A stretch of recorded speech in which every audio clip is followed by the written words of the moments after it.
It's also something called gamer rights. You ever heard of it? Do you want to quickly introduce yourself to them, just so that we... My name is Chadimus, a dear friend of Jacob Dawson, the Monster Hunter Lord. We've been brothers since day one. Down me up, baby.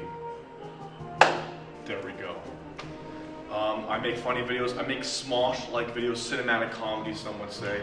And today I'm helping out my gang on this bodacious, wonderful, significant, and major panel, the Monster Hunter Lore discussion panel. It's gonna be sick and goated. But don't worry, an actual lore discussion is about to occur. Yeah, it's gonna be great. No irony here, all sincerity. So yeah, he's a fun guy. So this will be a bit different than my usual videos. Obviously, Check out the side real quick. I'm in a real place. Real.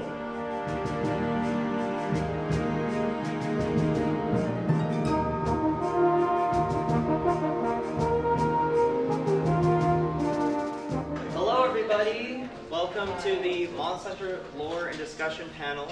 I just wanted to very quickly preface that this is about the video game Monster Hunter. I know that the term Monster Hunter predates it, but this is about the video games. Hope you're all here for the video game.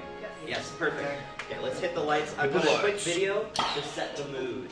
Set the mood. See. Wait, this isn't Roblox. I'm sorry.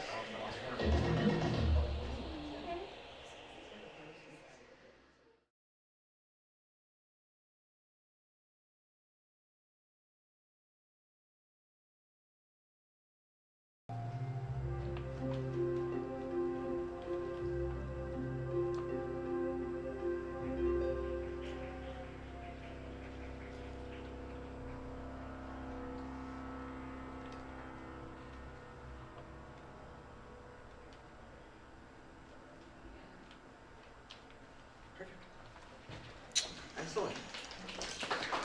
So all the footage you saw there was from official Monster Hunter material, and I cut that together to hopefully kind of set the mood, because I'm sure a lot of people who've played Monster Hunter probably think of it mostly from the main gameplay loop. They mostly think about it simply from, oh, well, it's just a fun game you play with your friends and you beat up monsters. The narrative isn't really that deep at all. And yes, but actually, no. So this is Jacob Dawson's Monster Hunter Lore and Discussion Panel 2025. I might do ones in the future, don't know. Featuring Chadimus as my guest today. This is being recorded, and it will be posted on my YouTube channel later. Now, you can follow me on Jacob. I'm just doing the introduction now. Jacob Monster Hunter, Jacob Pickman Jacob. I'm known for my Monster YouTube video essays and also my Monster Hunter Lego. And if you want to see one of my Monster Hunter Lego, you can see one right there. So, Chadimus, what are you known for? I'm known for making cinematic comedy videos, Smosh adjacent videos. I'm also known for cardio work, my walking cycles is a lot. I'm very known for my walking, my golden ratio walk. And I'm a fairly reasonably prolific convention figure, I would say. Esoteric, maybe just a goober. I'm a professional goober. That's me, I'm a professional goober. We are going to get esoteric today. So I just wanted to quickly illustrate how our history with Monster Hunter. So I have played all of the mainline games. So that's Monster Hunter 1, 2, 3, 4, 5, and 6 coming out next week. So I've also played all the portable titles. That means Portable 1, Portable 2, Portable 3, Generations, which is Portable 4, and then Rise, Portable 5. How are your wrists? They're okay. I don't play them as much as like a speedrunner does. I should clear. But this is the main franchise I play. I also have Frontier on there under 2, but it really shouldn't. It's not. It's complicated. It's something else. It's complicated. So Chadimus, you have played. Which is a Monster Hunter game. It is a Monster Hunter game. When heavens divide, you know what I'm saying? And we've also played the the demo. And finally, Lost Planet 2 is also kind of a Monster Hunter game. Real.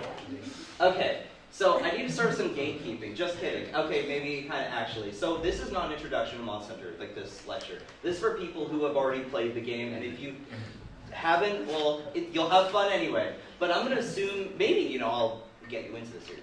I'm assuming you all already know the various jargon that's used both by players and in the in-universe characters. So if I say things, like if I happen to say karting, hopefully you know what karting means.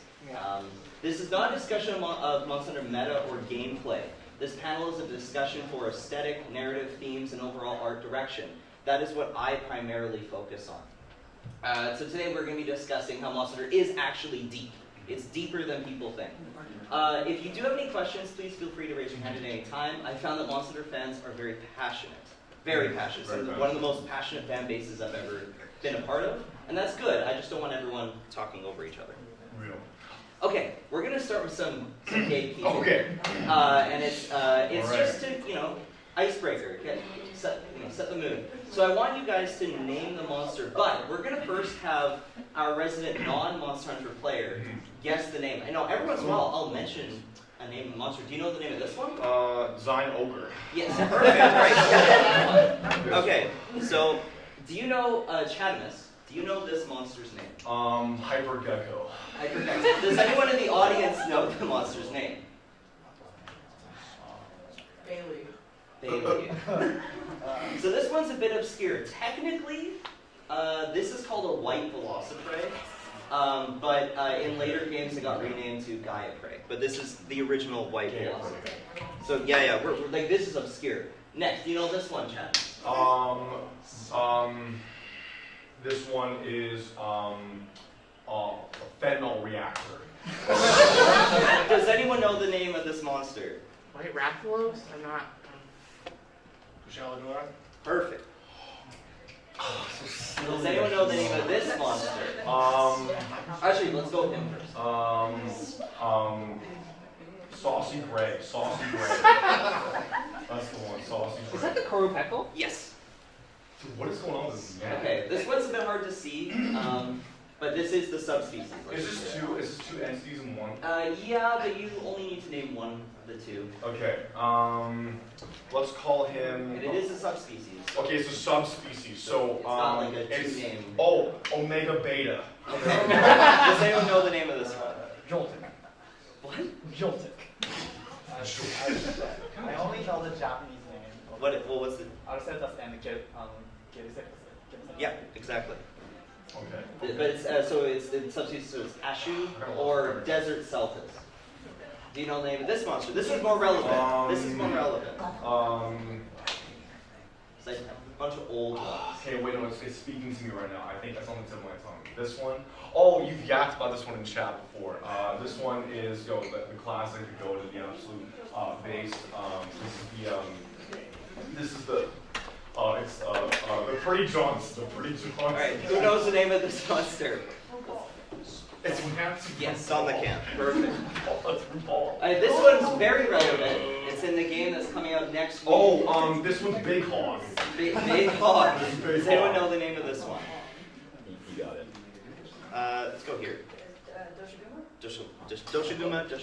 How was it called? Alright, now this one's obscure. This is from Frontier. Chadimus, do you know the name of this? Oh, this is just Freaky Creature. That's like how I call him gaming. Freaky Creature _ Freaky Creature. Alright, does anyone know the name of this one? So this one's called Paria Puria. It's from Frontier. Okay. This is helping establish how much you guys know about the franchise. Naturally. Now, this one's hard to see. Do you know this one? Oh, this is Allosaurus. No. Oh. Does anyone know this monster? So you shouldn't know what this monster is because this is from the concept art books and this is a 3D model I made based off of an unused monster type. So this doesn't even exist. What are we going in?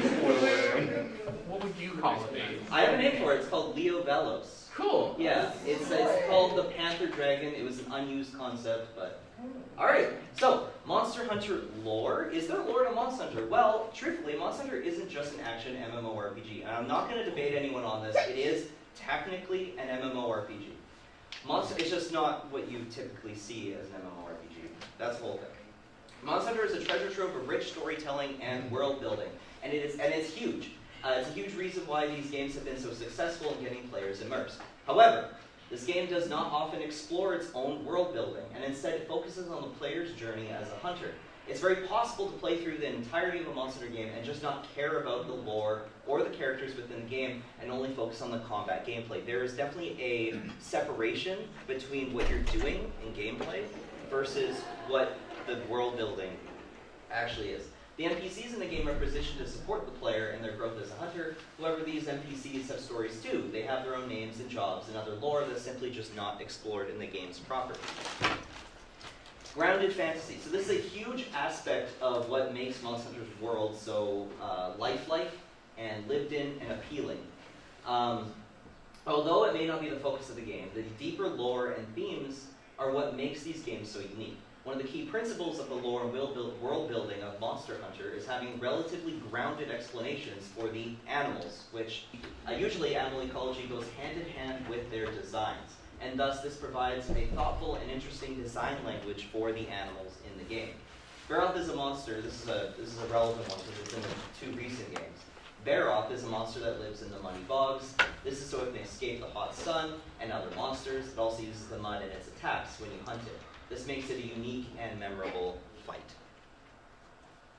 So here's another question, and I'll ask Chadimus as well. Yeah, what's up? Despite being a primate, at least visibly a primate, the Rajang, or however you want to say it, has seemingly supernatural electric abilities. Yeah. Where does this monkey gain his powers from? He's just so locked in, he can like form a field around him, and it's more so like an esoteric type beat. He like, you know when you like stack just on the carpet, he just does that before he walks in, and he goes bam, like look at that. So does anyone know the real reason why the lore? Wait, he's wrong. He's wrong. Oh! I'll go. I got a lot of words. The Kieran horse. Exactly, he eats the Kieran horns. So then, despite being a horse, Kieran has seemingly supernatural electric abilities. Where does the Kieran gain these powers from? Is it because the Kieran is constantly struck by lightning by generating storms? There's a good chance I'm wrong on that. So here's the truth: there is no answer. Oh. There is no answer. Neat. Okay. No, it's just because it's an Elder Drink, that's it. Kind That's- of. Yes. that's Kind the- of. Yes. So, what is canon? So, like, I brought that up to basically say that like there is some vagueness to the world of Monster Hunter. It's grounded fantasy up to a point. With any fictional universe, there tends to be a generally accepted canon. This is events or things that are generally considered to be true in the overarching history of this fictional universe. The problem with Monster Hunter is it just kind of doesn't really have that. What do you consider to be Monster Hunter's canon? If anyone wants to try and answer. Other than that canon, like what is the canon of Monster Hunter? God, I wouldn't say anything in specific games. It's more the vibes, like the vague vibes of like ecology plus maybe magic and guys hunting the maybe magic monsters. Yeah, kind of. It's definitely very vague. So what do I consider canon? So in my understanding, there are 4 things I consider to be absolutely canon. And that's the movie, not the Monster Hunter movie, but Monster Hunter Legends of the Guild.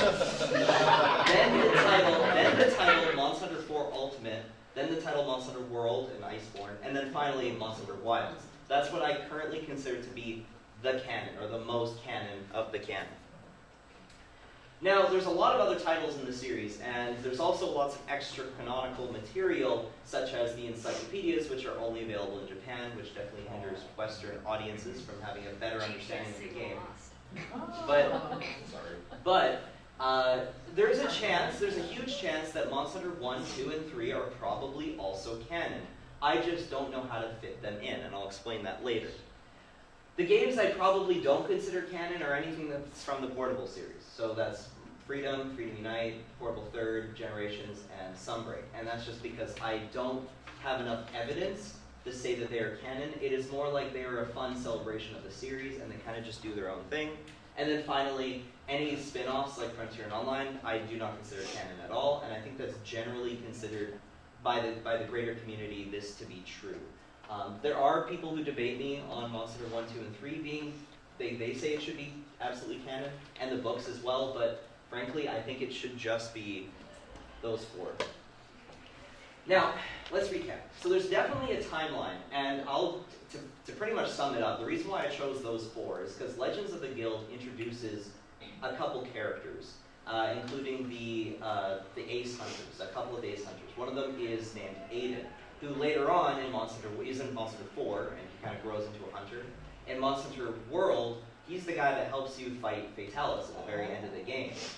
So we have a character who goes through a growth through all these games. Similarly, we have another character named the Ace Lancer, who we've just revealed to be in the new upcoming Monster Hunter Wilds. So if he's a character who's younger in Monster Hunter 4, and now he's older in Wilds, there has to be a through line. And it is confirmed that it is the same character.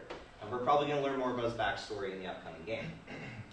So like I said before, because I only see a through line and connected characters with those 4 things, I don't know where Monster Hunter 1, 2, and 3 land in the story, other than they probably kind of happen beforehand. I typically consider every portable game as a self-contained story, and the encyclopedias actually contradict each other. And they have the excuse, well, because they're written in universe by an author that's in universe. And the author always says, well, we're still studying the monster, so maybe the information is subject to change. And it does change in every book, so I don't take them seriously at all. And besides, the game doesn't even focus on lore and the story to begin with, because it's more about your personal growth as a hunter. How many of you even knew that there was books? No. Yeah. So most people don't. I'll move the question. Oh, Sorry, I was wondering, what's one thing, I suppose, that changed between one of the books and the next? Gore Magala's lore. Oh. Yeah, because it was very different before Rise, and then once the Rise encyclopedia book came out, they changed it. Basically before it was Gore Magala would spread its virus, and if an animal was infected with the virus, a Gore Magala would basically start to grow inside of its body, like a cancer or like Alien. But then they changed it when Sunbreak came out, and now the lore is the monster itself actually transmutates into Gore Magala. So it's not like a separate entity that's growing in its body. The actual cells change. So that is a contradiction. Thank you. So things do change, and again, it's always because it's subject to change because it's secondary. So I'm going to try and explain what's actually happening here.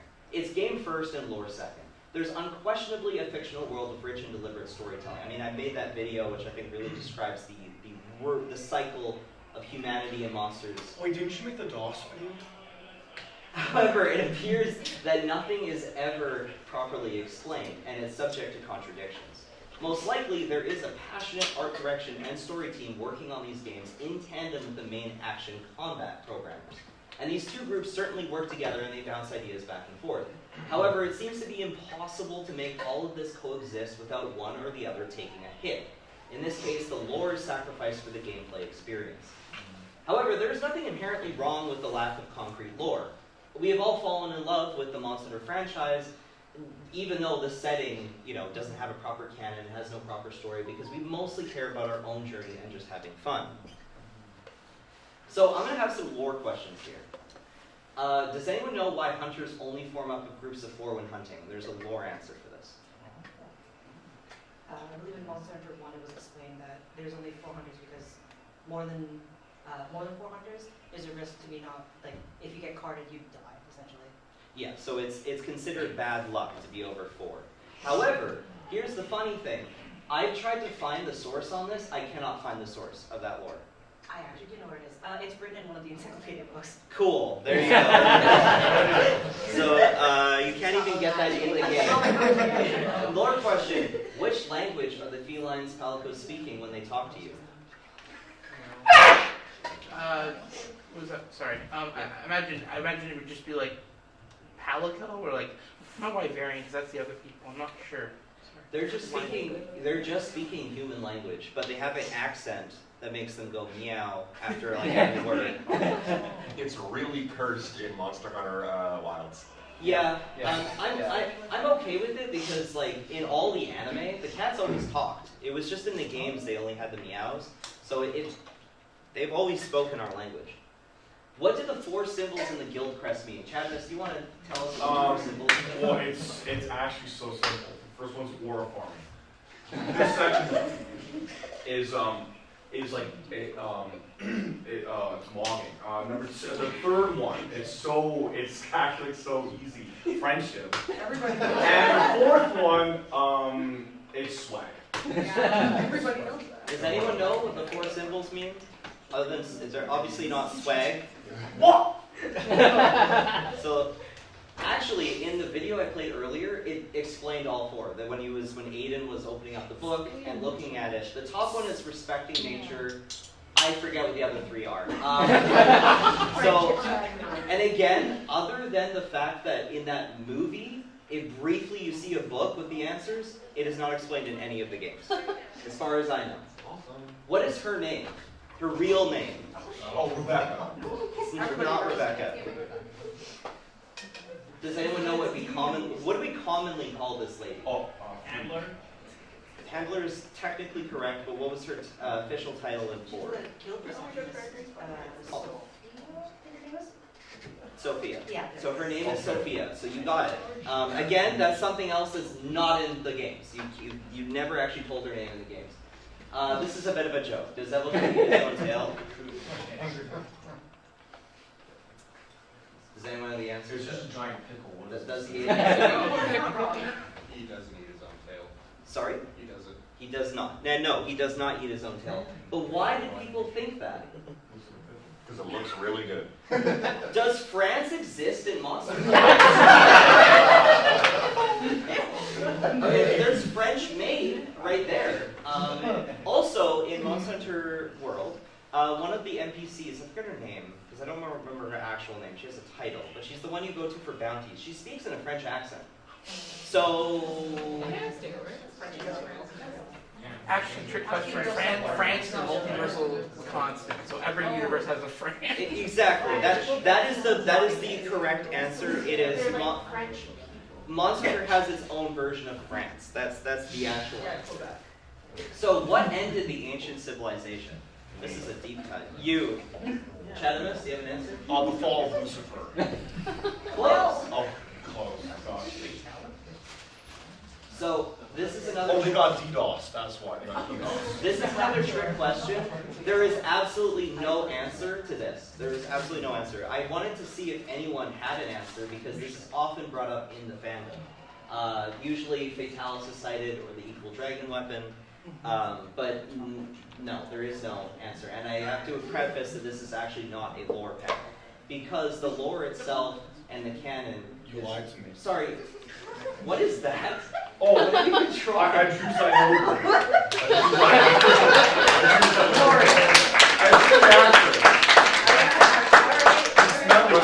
He's got the bugs there too. What shoes you got on? What shoes you got on? Oh, he's playing, and on his laptop, he's playing riding cart into Kieran on Roblox. What's his name? Famous Jordans. What's his name? Here's the big plot twist here. A lot of Monster Hunter lore is actually just Monster Hunter headcanon. And this is because there is no big focus on lore and the players will simply come up with the lore themselves. This happens all the time. For the longest time, I believed that the subspecies of Rathalos and Rathian, which were Azure Rathalos, Pink Rathian, was a genetic mutation. Because I was told at some point that it was a genetic mutation. That I guess similar to Albinism. Albinism. It's like a pigment thing where the male Rathalos accidentally has the female pigmentation, turning it blue, and then the female Rathian, which is normally green, gets the male pigmentation, turning it pink, instead because the male is red. That's not true. I don't know. That was literally just made up, told to me. I passed it on. It's not even true. There's no lore on that, as far as I know.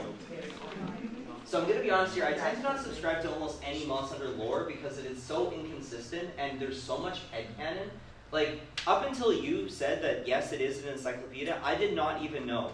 I don't have those books, and even if I did, they're in Japanese. Like am I gonna machine translate it? It'll be wrong. No, I have a friend who's translating all of them right now. Okay. So, and she's hoping that she can get them out to public because it's basically lost lore. Yeah, that is really good. I've heard that there's a new wiki that's being worked on. Yeah. I have instead interpreted Monster Hunter itself as one giant metaphor, and this is what the panel is really about. This is in no way discrediting the team at Capcom for their hard work at the world building, because I think it's still relevant. But I think that the point of Monster Hunter is not about the lore, it's about the metaphor. So let's start over. The Monster Hunter metaphor? Monster Hunter isn't just an action MMORPG. Monster Hunter carries a deliberately crafted world that pulls the player in and immerses the player fully, doing everything it can to make you believe that this world could exist. Like, this is an alternate version of our own reality. The game only provides enough world building so that it makes the game make relative sense, and it's flexible enough to allow the player to input their own headcanons to fill in any holes, such as your own character story. Like, where did your character start? You can just come up with that yourself because the game never gives you that. Because the game does not explore the lore proper, the headcanon doesn't technically contradict the lore. You can come up with your own reason as to why the ancient civilization got destroyed. The whole point is that something destroyed a civilization that used to be around. The answer is irrelevant. The player's experience in the game world becomes the beginning and the end of the story. Monster Hunter is a deliberately ludic experience. The player sets their own goals and narratives, and the player decides when the game is over. The game's story does not end until you stop playing. That's the truth. I'm going to cover two topics and outline how they form my conclusion that Monster Hunter is not about lore and it's about the metaphor. We're going to first start with worldview, then we're going to go into simulation. Did I do? Yeah. Okay. So let's describe the world of Monster Hunter. Monster Hunter is a world that is basically a human civilization that's trapped in an endless conflict with nature, represented through the monsters, which are just animals. Human civilization cannot progress past a certain point because natural disasters, which are represented through the Elder Dragons, prevent humans from settling in any location proper. Except for Don Dorma, they've done a pretty good job of settling in Don Dorma, but they still get attacked all the time. Human civilization resembles a simpler time before the Industrial Revolution, before oil, and yet it seems the common enemy, nature, has united all of humanity in peaceful negotiation. So this is a world that has peace. This creates a very engaging story setting that invites all players of all backgrounds to unite together and become passionate in this united goal to hunt monsters. Let's look at other fictional worlds with fantastical creatures. Do you know what that anime is? Does anyone know the name? Does it say, is it Fantastic Adventures of Unicorn? Yeah, it is. Because it's on the slide. It is there. I was wondering if anyone has seen it, has seen any of it. I remember watching a bit when I was a kid. So fantasy is a common fiction setting. Dragons, unicorns, talking cats, and other fantastical creatures are commonplace in these fictional worlds. For example, the retro anime Fantastic Adventures of Unicorn features a talking cat and a unicorn, which both those things are in Monster Hunter. Can anyone explain the difference between Monster Hunter and any other fantasy world? This is a legitimate question if someone can answer that. There's no magic in Monster Hunter? Yes. The other thing, so that's part of the answer. The other thing, are the monsters in Monster Hunter malicious? Do they come from evil? This is another question. Some are. Which ones?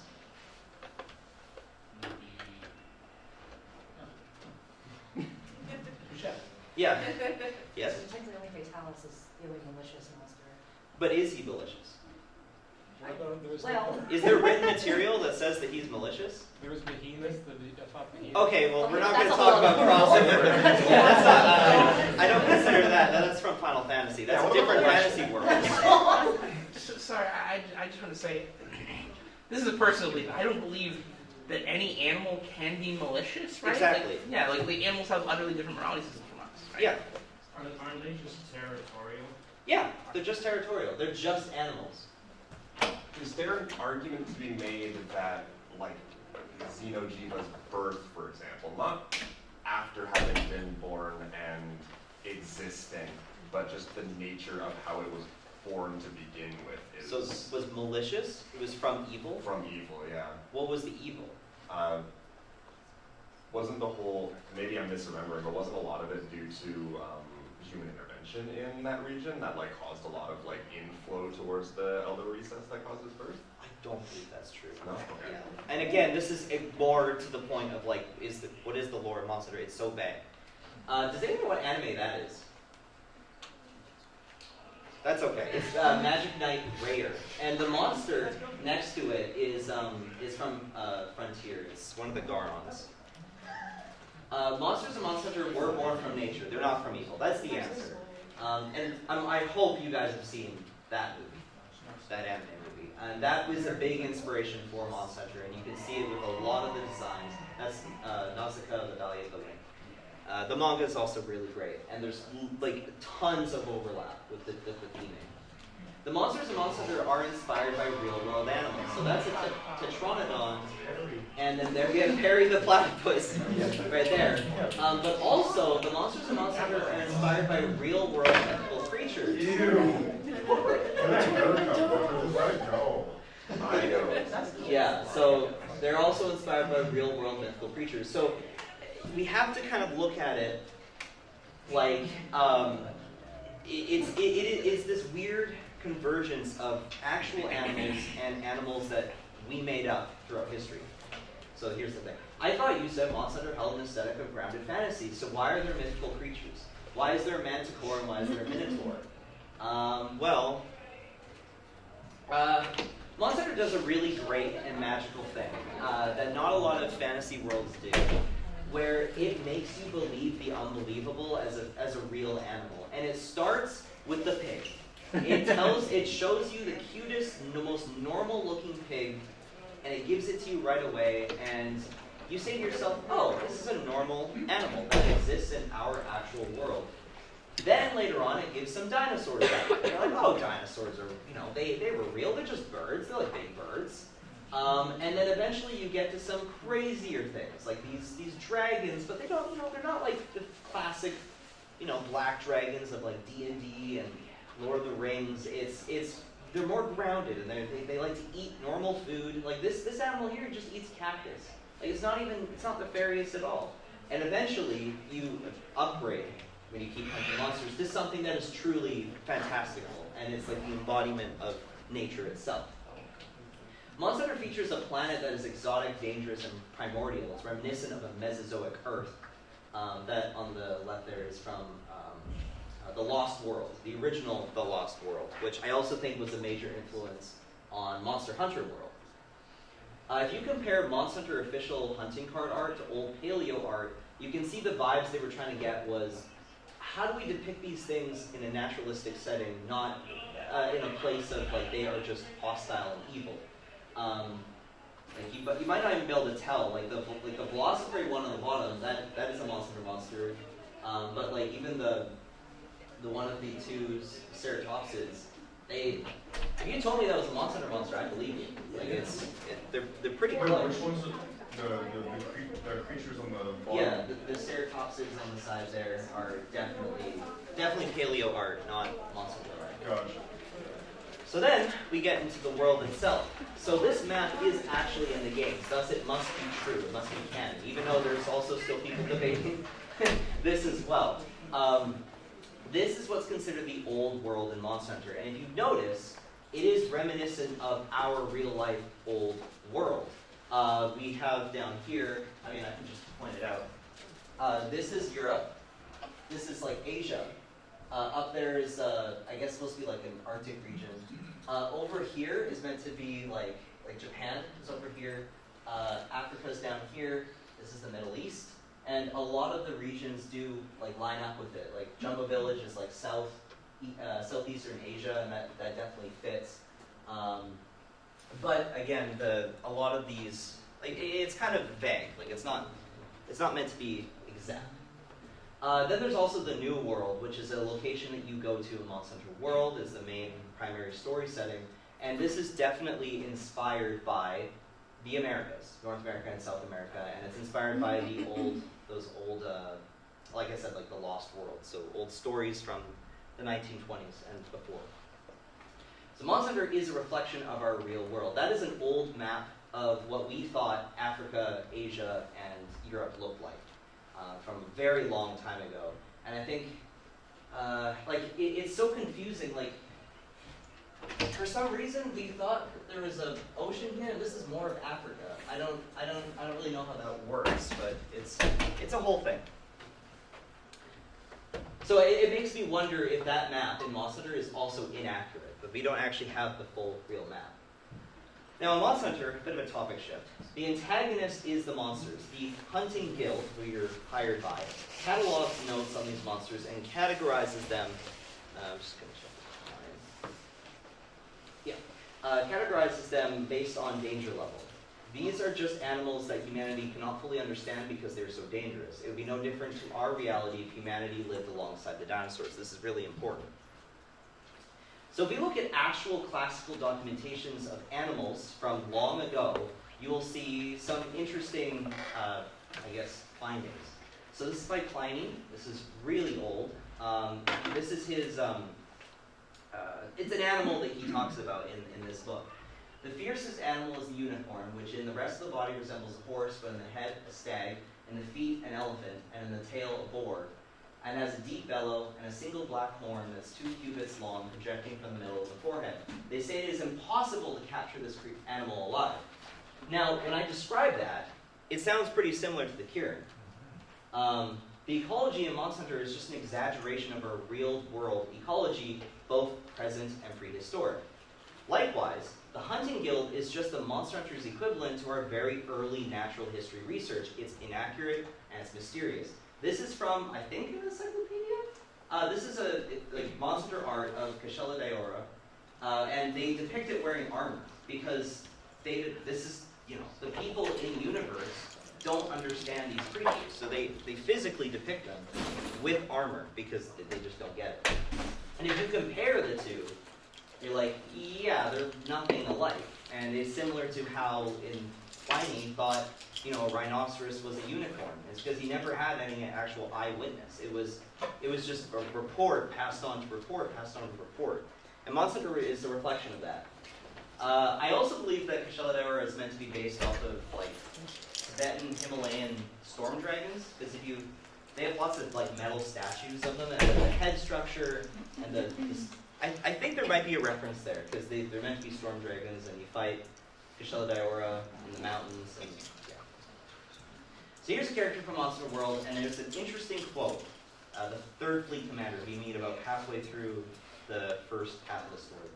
May I humor you a bit with some nonsense? Sometimes I think that elder dragons may not even exist. An overwhelming presence powered by a mysterious energy that we can't even begin to comprehend. They're a phenomenon that we can't even process despite our ability to think critically. Perhaps with our limited thinking capacity, they appear to us in the form of an elder dragon so we can comprehend them. It's easier for the brain to conjure up an illusion to explain what cannot be seen. The mind is indeed curious. Don't take me too seriously, I'm only joking, but only a bit. Makes me wonder, are the dragons actually real, or are they just a representation of natural disasters? Okay, now we gotta talk about chaos. So Chadimus knows a lot about chaos. I know a lot about chaos. I've been fighting chaos since day one. The most extreme monsters are the Elder Dragons. They are the most villainized by the Hunting Guild. They cause the most destruction towards human civilization, and they're also the most unknown monsters. Some don't even believe that they even exist. They are metaphors for natural disasters given flesh through myth. The Fatalis isn't even the name of the monster that's revealed in Monster World. It's the name of the event when the monster appeared, which is equivalent to saying we got hit by an earthquake, but that earthquake it isn't named earthquake. It's just the event is an earthquake. We literally do that with hurricanes. We do. We name our hurricanes. We do name our hurricanes. The Elder Dragons are a metaphorical embodiment of nature itself. This is why they are always the final boss and why they always fought at the very end of the games, almost always atop destroyed ruins of human civilization. Monster Hunter 2's final boss is, the true final boss is White Fatalis. It's fought on top of the tower. You also fight Lunastra in Monster Hunter 2 on top of the tower. Monster Hunter 3, you fight Cedius and underwater ruins. Monster Hunter 4, you fight Shagger Megala. It's been a reoccurring theme. The only one that really broke it was World, and that's because you're in a place that there has been no human civilization. But even Rise ends with you're in ancient civilization. It's a destroyed human civilization you fight final boss. Overcoming chaos. Where's my dragon nerves? So, against all odds, humanity fights the triumph over nature, and they will use nature itself against the monsters via the weapons and armor they craft. The giant weaponry, like the Dragonator, is a further extension of the same concepts. The biggest threat to humanity's continued existence is the Elder Dragons. But does that make the Elder Dragons evil? Does that make nature evil? And I mean, I personally think that animals can't come from evil, but I believe it'll all come down to your own morality, faith, beliefs, and overall mentality, of course. So, we gotta talk about post-World War II Japanese fiction, because you'll see a reoccurring theme of humanity doing anything they can to overcome the chaos of the universe via enacting their own will. Typically, this is represented through the creation of a giant weapon of mass destruction to combat the forces against them. So I have here like Mechagodzilla, I've got Evangelion, and then also the God Soldiers, or the God Warriors from Nausicaa, the Valley of the Wind. But this is in a lot of Japanese fiction. A lot of Japanese anime will almost always, the final boss is something that's like true chaos and they have to combat it with something. It's a whole thing. I believe the point here is to find balance between enacting our will while preserving the beauty of the universe. We gotta stand equal. And a lot of these do deal with that. Like Evangelion is a great example because it's about one guy who's enacting his own will to be with his wife, even if that costs all of humanity. You gotta think about it with Monster Hunter. Are we supposed to be killing these things? They're just natural disasters. Like, they're not actually trying to hurt us, but we want to survive. So there's a bit of a moral dilemma there, right? Okay, so we're going to move out of that, we're going to move into simulation. So the main objective of Monster Hunter is to hunt monsters via the game simulation of the exotic world. The player is the main character of the story, and the world itself is essentially a secondary character to guide the player towards their goal of overcoming the monsters. The player must create their main character and must embark on their own journey within this game world. The player has full control over when the game is over, since there is no conclusion in a Monster Hunter game, other than the moment you never play ever again. This is different from most story-based video games where if you get to credits, it's over, you're back at title screen. You have to start the game over again. That doesn't happen in MMOs like Monster Hunter. Immersion. So Monster Hunter is constantly evolving its immersive aspects, at least in the mainline games. The portable games are deliberately more stylized to be anime fun, which is why Rise is more fun anime, while World is like gritty, more focused on the ecology. And the same with Wilds is another one focused on ecology. It focuses on the grounded depictions of animals, nature, society, and overall game world. In Monster Hunter Wilds, they're doing everything they can to essentially remove loading screens for the most seamless, realistic simulation of a place possible. On the multiplayer side, it also promotes player cooperation, apprenticeship, and growth as a community. This is something I've only really seen in MMOs, but Monster Hunter is a great example of this. It is so confusing. There's so much jargon. There's so much things you have to learn to get into the series, and usually someone else is guiding you. Like, you're almost an apprentice to a more experienced player. And it's interesting how that is happening in a game when most other games you kind of just figure it out as you go along. And you can in Monster Hunter, but you get so much further if you have a master there next to you. The people, the players in Monster Hunter, when you're playing it, you get so invested, and I'm sure this happens in other MMOs, you eventually start using jargon that's in the game. And there are times where I've had conversations with like my friends, and Chadimus has been in the Discord call, and he's like, "What are you talking about?" Because I'll be like, "Oh yeah, we gotta get that crit chance, and we gotta, I'll be using all these jargon." Yeah, you'll be like, "What are you talking about?" Monster Hunter is also a very diegetic game. These games heavily rely on diegetic sound design to further immerse the players, except World, because World was trying to be more of like a Hollywood movie, but all the other games really focus on ambient tracks that typically are, like, they sound as if they're being performed live, usually. Maybe in Rise is a great example of this. The music you're hearing is sung by a character in the game, and that's because they want this to feel real. When you're in nature, a lot of the ambient tracks are really built to complement the subtle sounds of nature, and they give a sense of gentle peace. This way, when the monster hunting begins, there's a sharp contrast. It's exciting. All the music is performed using worldly instruments and sounds to create a feeling that the game setting is vaguely foreign. It's not too fantastical, it's just recognizable enough to fool the player into believing that the world of Monster Hunter could be, or maybe it was at one point, real. Flexible lore. So I talked about this earlier. Because Monster Hunter relies heavily on our own world to fill in many of the holes in the lore, we gain a very flexible and malleable set piece. Because Monster Hunter focuses on the player's journey, it does not need nor create many hard truths to form a narrative or history. The narrative of Monster Hunter is to hunt monsters. That's it. It just means to overcome nature, to enact our own will upon the earth, defeat chaos, and promote our own growth as humans. This is achieved through our own progress in defeating tougher and tougher monsters. Eventually you beat them all, you beat every dragon, and everything is slayed. Conclusion. So, what is Monster Hunter really about, and why do we play it? This is another, I think, direct reference, so that's, I wouldn't say a direct reference. Lots of ancient civilizations have very simple, I guess, tapestries. Nausicaa, the Valley of the Wind, which is on the right there, I usually cite that because I know that that was a big inspiration for a lot of Japanese fiction, and so I wouldn't be surprised if it, as it got passed on, it helped to inspire on the left, the Monster Hunter art that you see on all the splash loading screens. Yes? I was just going to offer that one of the most common, earliest advancements in human civilization is textiles. So the easiest way for humans to pass down information is by weaving it into tapestries like that. Yeah. It was the first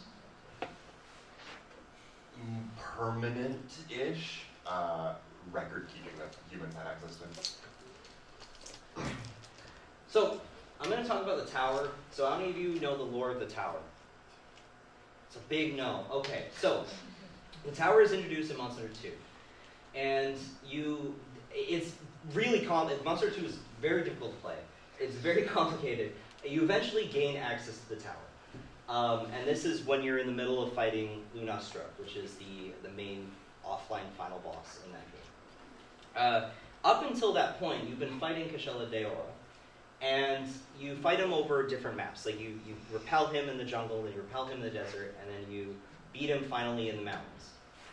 When you defeat him, it's a big achievement. Everyone in the village celebrates, and you get those materials. You're like, I want to make some Kashela Deora armor. Like I'm going to make Kashela Deora weapons, and it's really cool. Then you get to the tower because you're chasing Lunastra, and you start to mine on the tower because obviously you're going to mine. In that game, like you're just taught you got to mine every single mining spot.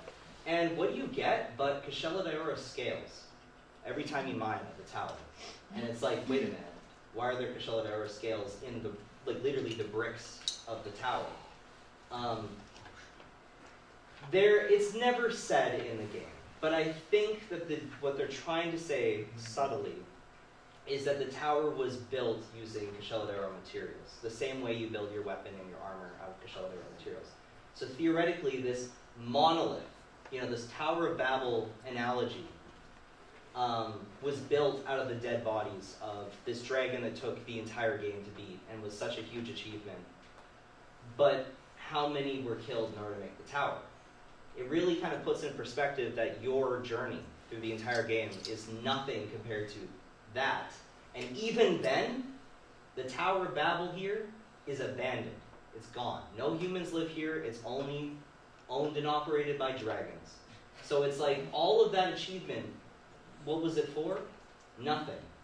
And I think that that's like kind of like the main sort of narrative theme of Monster Hunter. It's like, how far is humanity willing to go, and how do we do it in balance with nature? And that's what the Hunting Guild is all about. They're really trying to stay in balance with nature.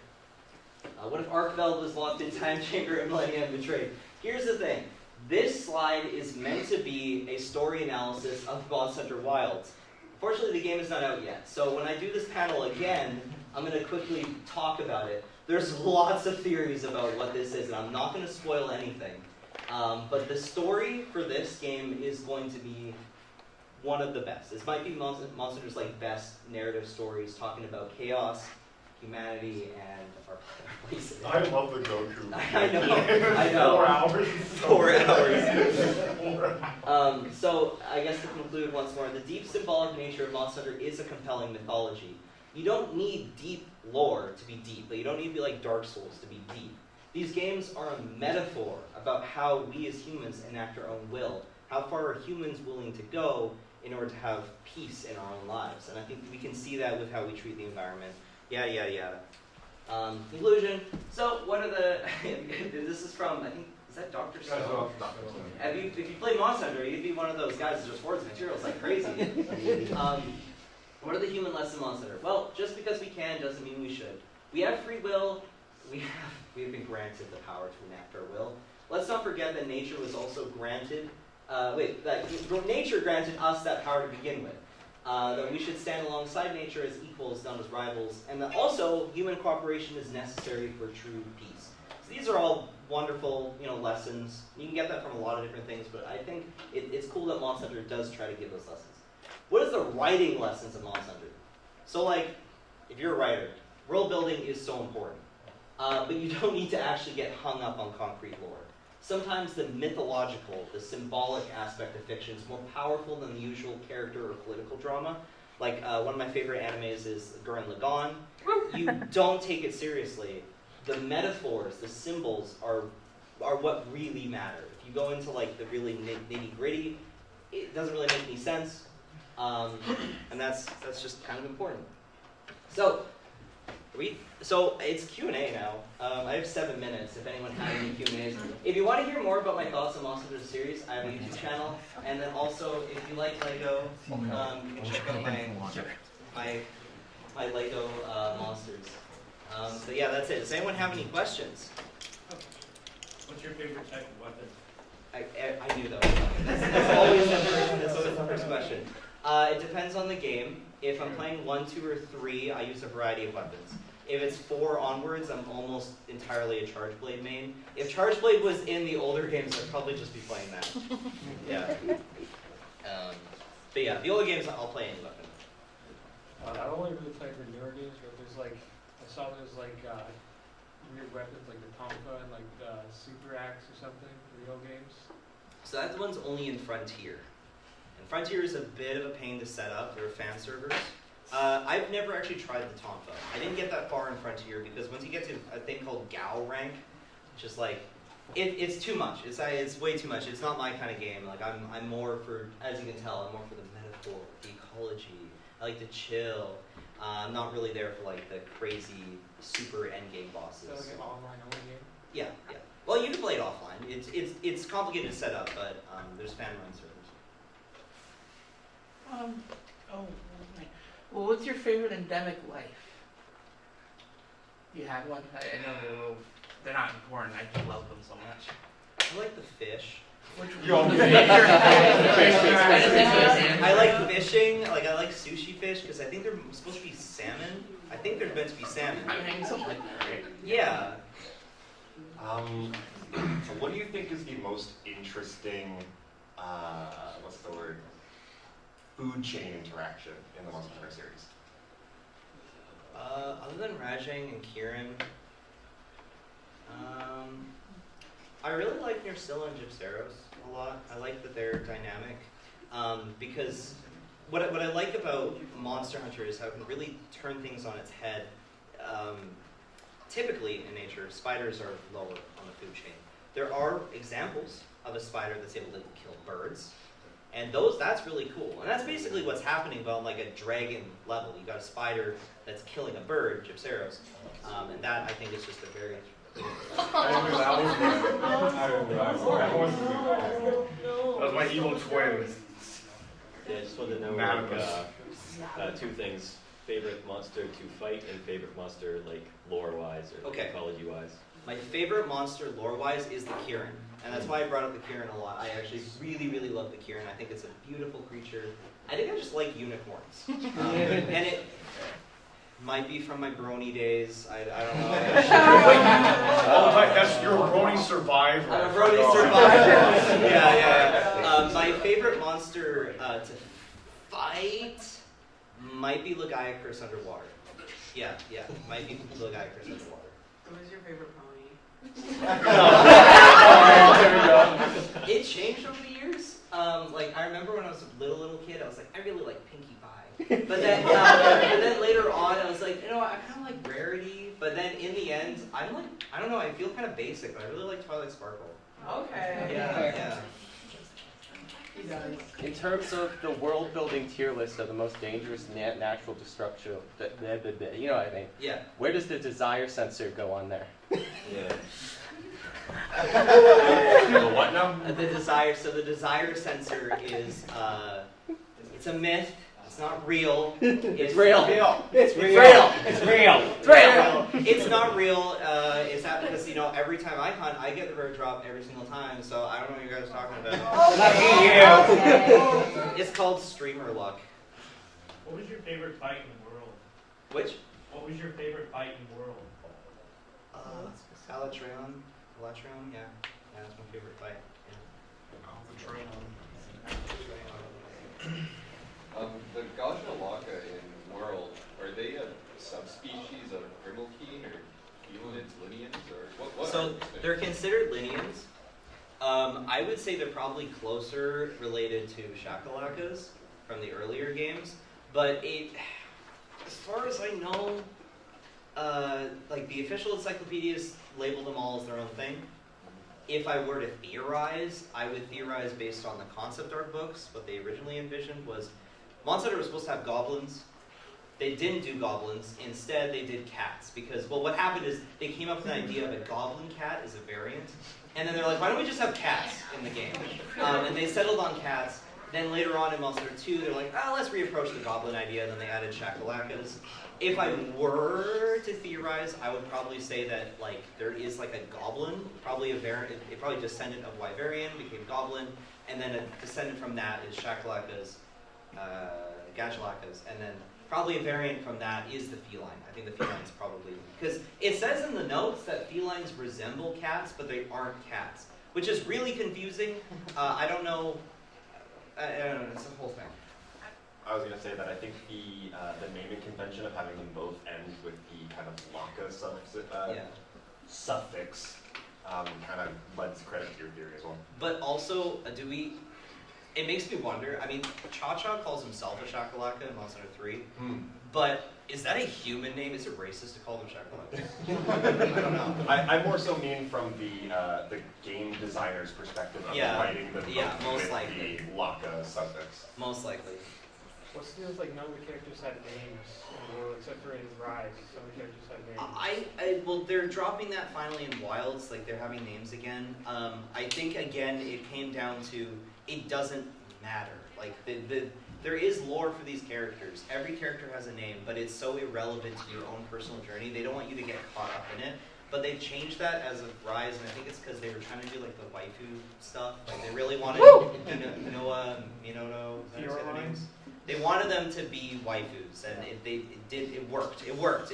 Unfortunately, I use Pixiv a lot to look at good art, because there's lots of good Japanese artists on there. The monster tag used to be cool pictures of monsters. Now, if you look at the monster tag, it's all Hinoa, Minoto, and it's like their feet. And You should make a video on your YouTube channel called "When Monster Hunter Gooned Out." Yeah. So I have. It is time. If anyone had any final questions. Oh God, I'm sorry. I was just trying to think of something. I guess like, if you could be isekai to Monster Hunter right now, would you? And do you think you'd survive? So that's a complicated question. My personal philosophy is I'm happy where I was born. I'm happy where I'm living. I don't want to be isekai to anywhere else. I feel like if I was forced to, I'd become a researcher. Yeah. Oh, yeah. Oh. If you didn't answer it earlier. Preferred language to play in? I like English, but also I'm weird and I just watch everything English. Like if there's an English dub, I'll do English dub. And that's just because personally, it's a little bit easier to play the game when the voice is coming through to me in English rather than playing the game and it's in another language. I have to read the subtitles. Like I don't want to read. I want to play the game. So I usually turn subtitles off even in English. You play the charge, like, do you ever use the like spinning axe buff and like the sword buff, or you just use the super attack? No, whatever is the right situation. What even is a charge? What does that even mean? So it's like. He was ready. It's a shield and a sword, but the shield can be attached to the top of the sword and it becomes an axe, like a really big axe. Oh, it's like Lego. Oh. Yeah, it's like Lego. Oh, that makes so much more sense now. Okay, so if you have any further questions, you can just see me after. If you want to look at Zynogar, I've got like over 200 Lego monsters with instructions. So if you want to build your own Lego monsters, check out my Instagram page, Jacob. It's just called Jacob Dawson or Pikmin Jake, Jacob/monster. Have I just seen you on my explore page? You probably have. There's a high chance if you follow monster tags, you can probably. Playing some Robo? Is there one? That's it. Yeah, no, I need to let them Okay, know. we'll Their Roblox panel is next to Cart ride? Oh yeah, dreading. Ooh, not the big move. Perfect. Okay, well, I'm gonna. I just don't have Roblox on my phone. I only play desktop.